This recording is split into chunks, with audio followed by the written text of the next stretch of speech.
Welcome, everyone, back to another incredible episode of Corporate Underground with my crew here. Today, we're going to talk about the term woke.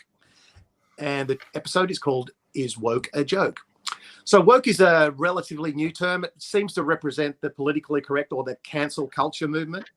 In this episode today, I want to talk about this new term, this new movement, and whether we want to live in a society where people cancel and erase history because it's offensive to them.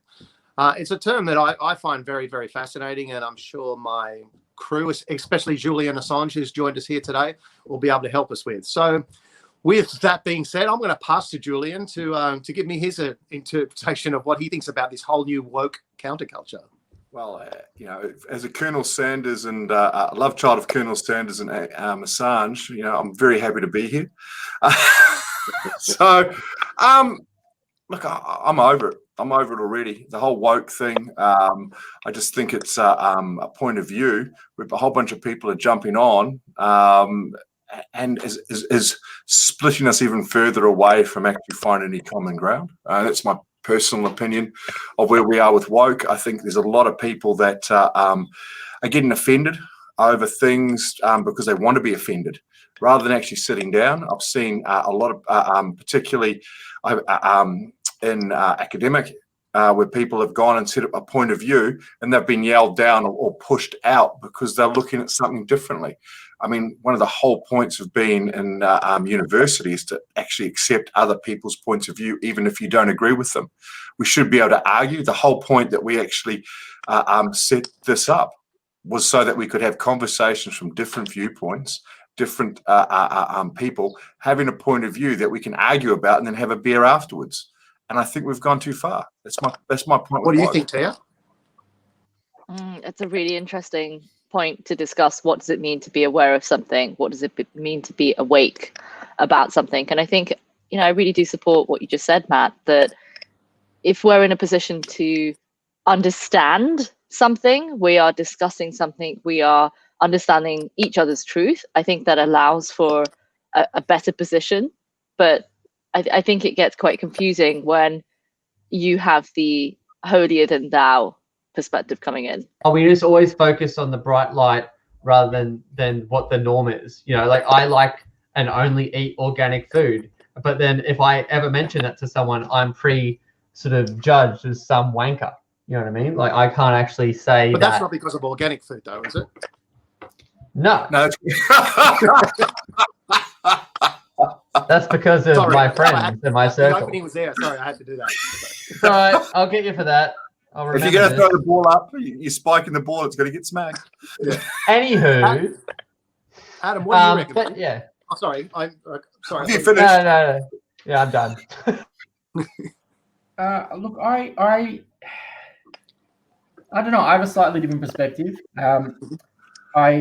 First of all, I don't really know what the words mean. I'll be honest with you. So, if woke, to me, woke is a derogatory term for somebody who's concerned about somebody else. So I don't have a problem wearing that particular badge. And cancel culture is a derogatory phrase that has been created by people who are offended by being told that what they used to believe or what they do believe is maybe inappropriate today. And I don't have a problem wearing that badge either. And so I think the idea that you're erasing history isn't necessarily an accurate depiction of what's going on. Nobody is suggesting that history is erased. What I think is being, if you look at cancel culture is a term that's been used for things like pulling down statues of Confederate soldiers in the United States and stuff like that. That's not about saying those things didn't happen. It's about saying we've moved to a point where it's time to stop celebrating them as though those people were great people. And I don't think that's an unreasonable position to take. What about books in school? Like this is offensive because it's got a gollywog in it, so you're not allowed to use it. Or you can't have you can't be eating this specific thing because there's this religious thing, so you can't have bread on this day because it's offensive. What about all that sort of stuff?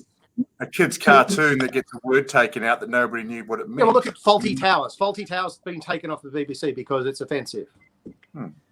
So as someone who loves Faulty Towers, and I know every word to every episode, and have watched it for many, many, many decades, I now watch it and other shows, and I still enjoy it. In fact, I watched it just the other day. I watched 3 episodes the other night.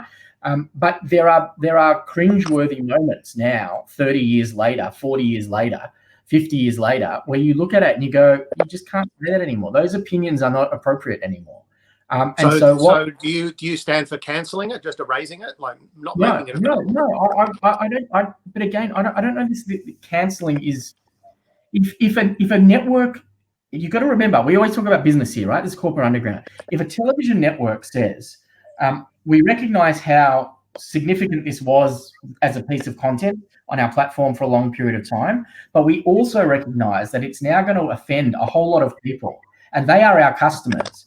And to protect our customer base, we are no longer going to put forward content that may offend them. I don't think there's anything wrong with that. That's what a business is meant to do. It's meant to make decisions about how to keep its customers happy. And if the content is from the past no longer does that, I don't think there's anything wrong with saying we're going to put it on the shelf for a while. Nobody's saying it still wasn't funny back then, or you weren't allowed to enjoy it, or you're an absolute prick because you did enjoy it. But I think you just you recognise that you reach a point where what was once okay is no longer okay. Just like it was once okay that women didn't have the vote. It was once okay that black people were enslaved. Now, I don't agree with any of those things, but we as a community and a culture moved beyond that and reached a point where we said that's not okay anymore. So is it okay that corporations will poison rivers and we don't accept climate change? Like, who's making the decisions on what's okay and what's not, beside the BBC from a commercial standpoint? Well, we all do. That's what culture and community is about. No one person is making these decisions. What do you think, Sarah? Oh, it's a really tough one. I think on the one side you've got the Erykah Badu song, I stay awake, I'm aware I'm not going to be placated, like, you can't keep me down, right? And on the flip side of that is how much of this sort of negating that it even existed. It's almost as if one doesn't want to see that that's what humans were doing in the past. Like, imagine if I was a descendant of a Nazi general, would I want to just completely cancel any association to my family history and family tree?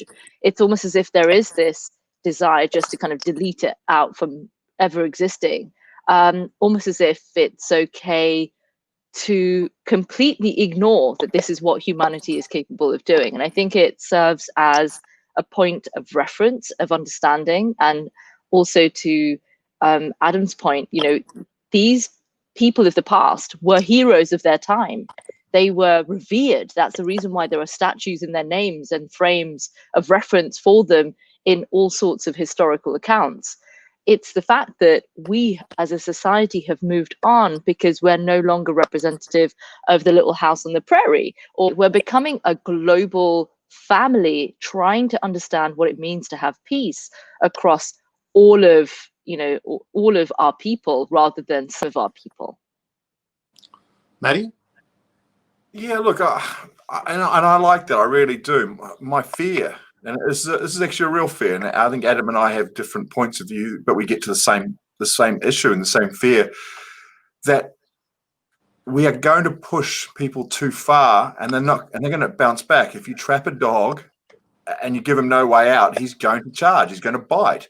Now, there's a great TV series for anybody that haven't watched it, The Handmaid's Tale, where there was a point where it just went so far back to another point where people said, well, no, all this is going to be cancelled.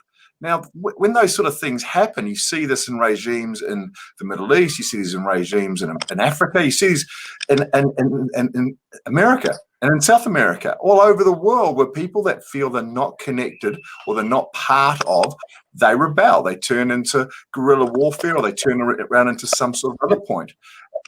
Maddie, so let me ask you this question then, right? So, and this is a question I have asked somebody in the South in America who would, Confederate flag adorning person. Yep. What part of not being able to celebrate somebody who had slaves makes you feel like you're not part of the country anymore?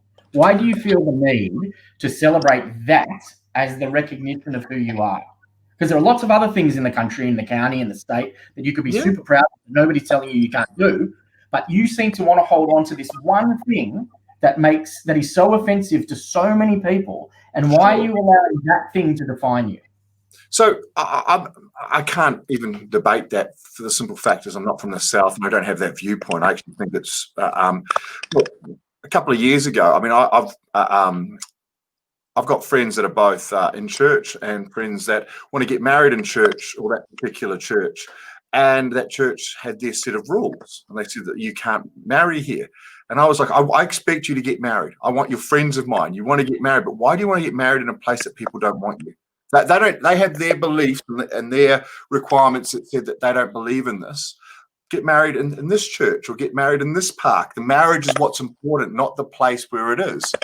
And they were adamant that they wanted to do that. And for me, it was kind of almost the same, where one group of people were trying to enforce on them their viewpoint, and another group of people were trying to enforce on them their viewpoint. And I was going, well, this is just trying to tit for tat. This is going to go nowhere. All it's going to do is put people to an extreme of both.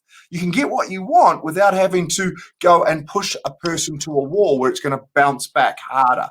And that's what I'm trying to say here. I believe, truthfully, that if you want to be called they or shim or whatever you want to be called, that's great. I don't see the point of it myself, but I'm not in your head and I'm not in your space. And I think, well, if you want to do that, that's fine. But I also get to a point where why are we going so far to the left and so far to the right? And I think it's because these things are getting pushed. But back to Tony's point at the very beginning, there's a point where people are using extremists because it's trying to get an attention on a fact, whether that's 1% that is now bringing 99% of attention to it. So, I mean, like cancelling faulty towers, for example, got them a lot of media attention, got them a lot of, hey, look at this, we've got this show on our TV. How much of it is real and how much is it just, look at me, I want attention? I mean, Tony, you're in the marketing. What do you think? That's why I brought it up. You know what I mean? Like, I feel that there is always a middle area. There is always, a different story than what we're hearing on the extreme side of things. And the issue is that the stuff we hear, you got to remember, all media, all news, all of that is just a business. They want to get stuff out there. Now, the interesting thing I always find is that sometimes that is a means to an end.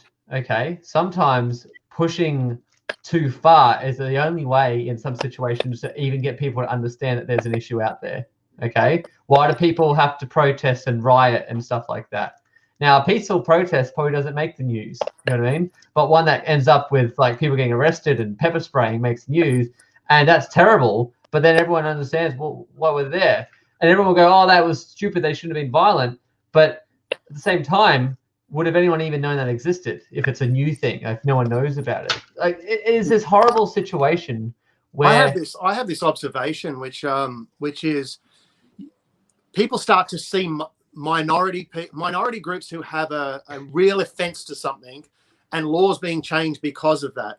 And so then these people then start going, well, I'm going to start to push a minority viewpoint to try and get my point across. And what ends up happening is you get all these splinter groups now of all minority viewpoints trying to push their own agenda. And you get all this influx of stuff, and it just creates more division rather than unity. And for me, I find it really interesting because if you trace it back, it seems to be people sort of going, well, this minority group is stopping Christmas over here because they believe in a certain religion, yet they're a minority. And then, okay, well, then we're going to do this. And it seems to be this amplification of these minority issues because everyone's now offended. And because it's offended, we're going to take action. What is the underlying connectivity between these minority groups? And yeah, there are a lot of minority groups who have a louder voice than they've ever had before because technology and social media allows people to have a voice that they've never had. But what they're actually saying is, we just want the same rights as other people. So they're not saying we want more, give us more than we're entitled to. They're just saying we want the same as everybody else. And so, and the thing that I find fascinating in this woke, not woke nonsense is the very same people who are saying you shouldn't cancel this and you shouldn't cancel that, and I'm entitled to my view, are the very same people who are saying you can't take a knee at a football match. Yeah. You're not within your rights to take a knee at a football match. Well, it's the same fucking thing. If you're entitled to your view, why am I not entitled to my view? This is part of this problem. We're living in tribal bubbles, and the expectation is that we only want the rights and the protections to be afforded to ourselves, and everybody else be damned. And that's the problem with the society. I sum it up that because I am an extremely, and it still can be improved, but I'm an extremely empathetic person. Okay, I like to see things from other people's point of views. It's just how I think. I always have, and I do it, and I can see how that actually, I can see small groups, and how they get persecuted because of their beliefs or something like that. You know what I mean? But at the same time, people in those groups will do it to everyone else. If everyone actually just took a second to understand why someone thinks something, why someone wants to do something that way, and stop paying attention to the extreme situation and just go, why does this group of people, why do they not want you to have your wedding in that venue? You know what I mean? Why do they not want to make that cake? Are they horrible people, or are they just standing up for something they personally believe in? They don't wish you disharm. They don't care whether you do it somewhere else. They just choose that in my place, in my home, or in my business, or whatever it is, I choose not to do it. And then someone takes that, and not thinking empathetically, not thinking about that person, takes that and go, you must be a horrible person because you don't agree with me, which is exactly what they're saying the other people are doing in reverse. So, I mean, I raised a point before, and I'd like Tia's input on this one. I mean, like, I have come across, and I've seen it, particularly in America, but even in Australia, where academics have taken a viewpoint and then they have been lost their jobs or put to a point where if they didn't change their viewpoint, they were going to lose. Now, in business, I see a point to that. You're representing your company, you're representing certain things. But the whole point of universities, I thought, not so much high schools, but universities, I thought was for free thought, to actually come across and actually put those people together so you could have arguments, full arguments about different viewpoints, because this is your last chance before you really can, you're molded into something. That was my thought university was for, but maybe I'm wrong. I mean, I think it depends on where the funding's coming from. If you're funding for your report or your academic paper or your research, or the reason that, this whatever research has been initiated, if the reason for that has already a bias, right? If you're already working with a bias, or whatever your hypothesis is, but there's a bias innate in that hypothesis, you're already in trouble. But isn't it the whole point? I mean, with university, it's about having a bias or a viewpoint on something. Ideally, it'd be lovely to have a great discussion, understanding, representation, appreciation for the different perspectives. But that's not always the case, and neither is it in an academic staff room or a discussion. And I think it comes back to how much effort is put into knowing what we don't know. This relates to everything. It relates to businesses, academia, society, that if you don't feel like you can honestly say your opinion, whatever that is, because even if you're not an argumentative person, even if you're like me, you're quite humble, you're quite modest, but you don't agree with something, or you have a way of doing, I'm only going to eat organic, and then but I will never say that because you'll be judged. I'll never let my kid eat anything that comes out of a plastic bag, because I don't think it should be in a plastic bag, and second of all, it should be processed and have chemicals in it and stuff like that. Like, you got to pick your group, because then you're a freak. But then this like, has anyone read the book The 5 Dysfunctions of a Team? Because I mean, a company, a society, I mean, we're a team, right? Like, if we're all together, then we're a team. And one of the dysfunctions of a team is when you can't be honest, you can't challenge people, okay? And then no buy-in, okay? So no buy-in means that I don't agree with you, Finn. We've sat here, we've argued about it. I've told you my side, I've told you your side, but 90% of the room says that Finn's right. I'm going to back you. Even though I don't agree with it, I'm going to back you, because that's what a team does. That doesn't happen in corporates. That's why they have this book, right? But it also doesn't happen in freaking society. You know what? If someone says that, you know, we should all eat healthier food or something like that, you're a freak, you're a hippie. You know, no, don't you judge me for my weight. It's not got to do with food. It's got to do with something else. It's like, okay, we are just talking, but I'm not allowed to talk. And then even if the group of people think that I've got a good idea, there's no backing. They will fight me. They will not, you know, choose to back the group. But there seems to be, Tony, there seems to be, we seem to live in a world of outrage where everywhere we turn, someone's outraged about something. And sure, the media will highlight that because that's what the media does. It gets them eyeballs. But, you know, it can skew things quite significantly. What do you guys think about that? Well, look, I think it depends. I think a lot of this is just in, you know, day-to-day communication skills. Saying something and interpreting something are completely different, right? And so you may say something to me with a particular intent, and I might interpret it completely differently to the way it was intended. And now that we're doing more and more on social media, which is written, it's much harder to interpret and convey meaning, right? And so the one thing is, you know, you might have said something that I am offended by, that I have a right to be offended by, but I assume that you deliberately meant to offend me. But in fact, you didn't. You just didn't know that it was going to offend me.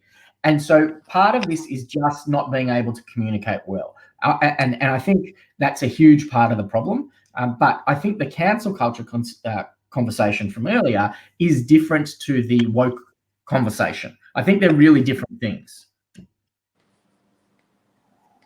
Okay. Does anyone else have a viewpoint on that?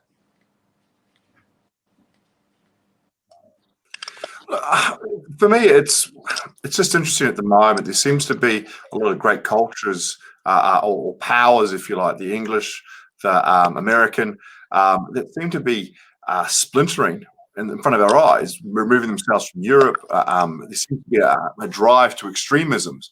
And maybe it's because people are rising up, maybe because people have got more time or we're in a better position, because particularly in Australia, we had years and years of growth. In America, they had growth.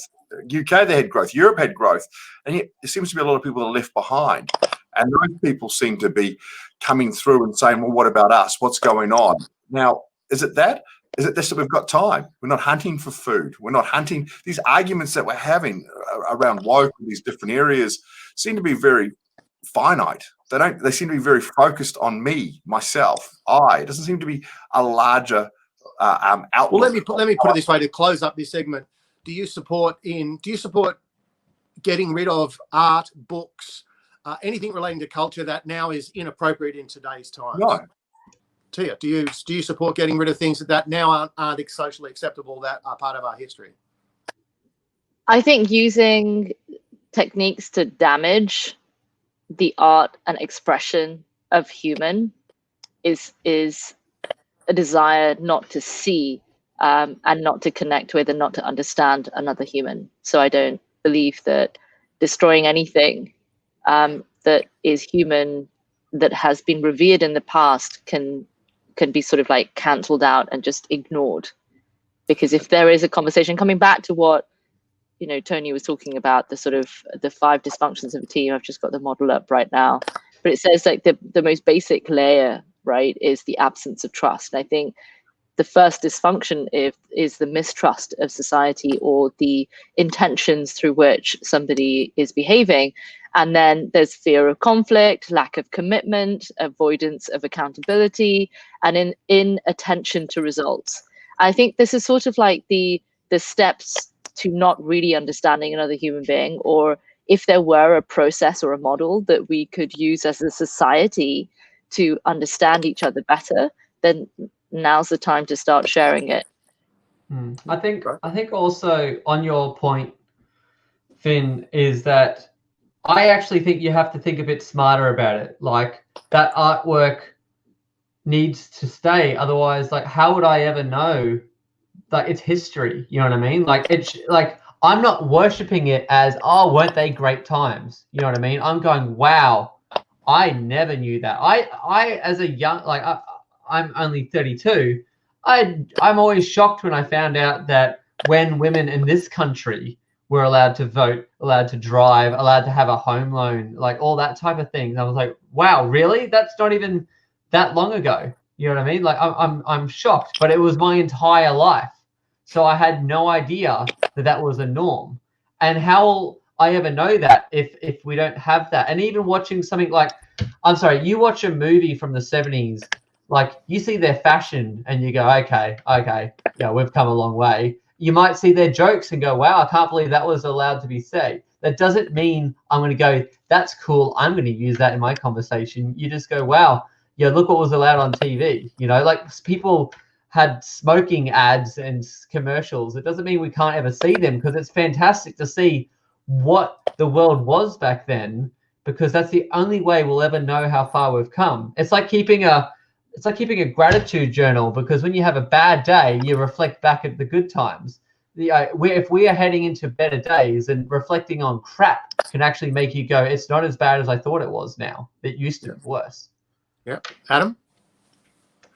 Yeah, I just want to address what Tony said a bit, and then just to close out. So in terms of answering your question, Finn, I don't think we should erase or destroy anything. I think that's frivolous and irresponsible. But I also don't think we should be celebrating everything. And so to answer Tony's question specifically, having that movie on from the 70s, and your perspective is, oh man, I can't believe they're allowed to say that. The reason they're not allowed to say that anymore is because it's denigrating someone. And so if it was a gay joke or a black joke or a woman joke, the reality is that show is on television, and somebody who is in that minority is watching that show, and they are offended and they feel worse for having it be on television. And we as a society have to make a decision if hurting groups of people for the sake of other groups of people having a laugh is where we want to be, if that's what we are as a people. Now, it doesn't mean you say, let's destroy all the copies of all of these things and let them never be seen again. I'm not supporting that for a second. But if you know it is something that will offend groups of people who will be watching, why on earth would you put it on? What benefit does it provide?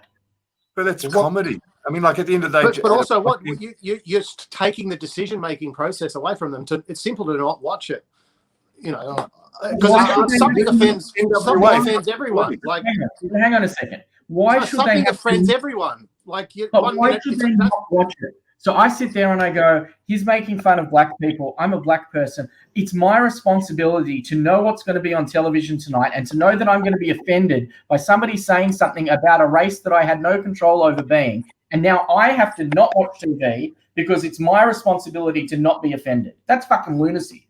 So a show from 30 years ago, where the jokes were from 30 years an old time ago, you're watching Love Thy Neighbor and you're black, and you don't know that this show is about a black and a white neighbor who argue against each other, which at the time was a joke, and you get offended by that, and you can't say, I'm going to be offended, so I'm not going to watch that anymore. Rather than you going, I watched one joke and now I'm so offended that this should not be played on TV. I disagree with that. I think you have the power to be able to say that offends me, so I'm going to make a decision and not watch it. We are sitting here as white men. We are sitting here as white. There is no prejudice against us. There hasn't been ever. The reality is we sit here. We don't have to experience what women had to go through, what people of color had to go through, like what Catholics for a period of time had to go through, and then Jews, and then Muslims. So then what you're saying is we have no TV shows because something might offend every single black person. There might be a white car, and that might offend them because they could never afford a car. Where does it stop? I think you've taken it to a point beyond what it is. I think the reality that's we're both now interpreting it differently. So I'm saying, if you make a decision on a complete race of people because you think that's going to offend them, now you might actually be making a decision on the grounds of not giving them an opportunity to make their own decision. Yeah, so the way that the television rating systems work and what's allowed on television and what's not is based upon what the culture believes is suitable behavior. So if it's not something that you would put on air today, there's no reason you should put it on air just because it was filmed 30 years ago. Yep. That's what I would say. I would say that makes a bit of sense. I would say ratings should change based on something being, because I wouldn't necessarily want my son to watch something that is outrightly racist. Okay, I don't like the I don't even know the buzzword. But a we're rating using. gives you a choice to make an informed decision about Exactly. what. So a rating doesn't mean cancel it. It means give it No. a rating so you can Adam, know. we talked about this a couple of weeks ago with swearing, right? Like when NWK gets fuck the police, that went massive. Now it seems tame. You look at comedians. Richard Pryor took Eddie Murphy aside and Chris Rock. You guys swear too much. Where's the good, clean humor? You know, everybody South has Park, yeah. South Park. I mean, like that looks tame now compared to what's coming out. And it's always been pushed. And comedy's been on the forefront of pushing buttons to get a reaction. Music has been on the forefront. Like back in the day, Beethoven was seen as a rock star. And oh my God, this music should be allowed out. But we're not talking about. We're talking about different things, right? We're talking about apples and oranges. It's fundamentally different. Swearing is about a culture moving beyond what is acceptable or not. Collectively, what we're talking about here is the right of one group of people to offend another group of people for no reason but their own enjoyment. That's what we're talking about. Well, that's what you think we're talking about. But We're why talking would about cancel culture. We're talking about books, art, music. Who says, "Look, that's now offensive to me," and it might not be offensive to. It might be because it's got swearing in it. It might not be offensive to a race. I'm not saying all the time. People have got involved in art and music. Books have been burned. I'm not saying you can't hang whatever fucking art you want in your house. I'm not saying you can't get whatever DVD and play it whenever you want. I'm not saying you can't listen to any music on your iPod. What I'm saying is it should not be on public airwaves where groups of minorities are oppressed by the views of others that are happy to allow others to be offended. Nobody's saying you can't do it. What we're saying is it shouldn't be public. That's the difference.